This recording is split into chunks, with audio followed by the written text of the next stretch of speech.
Hello বন্ধুরা, আশা করি তোমরা সবাই ভালো আছো। আজকে চিকেন নাগেটসের রেসিপিটা দেখাবো, চলো দেখে নিই।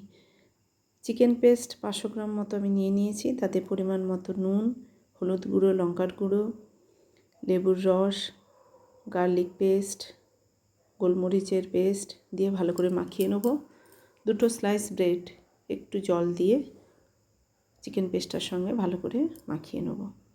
1 টেবিল স্পুন রিফাইন অয়েল ওই চিকেন পেস্টের সঙ্গে ভালো করে মাখিয়ে নিলাম। এবার ময়দা 1 চামচ আর চালের গুঁড়ো 1 চামচ নুন দিয়ে মেখে রাখলাম।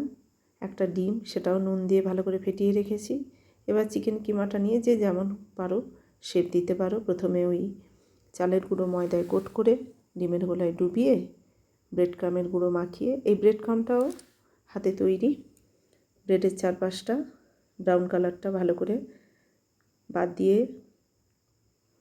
ওই ব্রেডটাকে গুঁড়ো করে নিলেই ব্রেড ক্রামে ব্যবহার করা যায়। এটা ভাজার জন্য খুব বেশি তেল লাগে না। রিফাইন অয়েলে লো ফ্লেমে এটাকে ভেজে নিতে হবে। 2 পিঠ ভালো করে ভেজে নিলেই চিকেন নাগেটস রেডি। বাচ্চারা তো ভালোবাসে, তার সঙ্গে বড়রাও খেতে খুব ভালোবাসে। এটা খুব নরম হয়, চিকেনকে পেস্ট করে বানানো হয় বলে নরম, কিন্তু বাইরেটা ক্রাঞ্চি। কেমন লাগলো কমেন্ট করে অবশ্যই জানাবেন। আবার নতুন কোনো রেসিপি নিয়ে দেখা হবে। আজকের মতো চলো, টাটা।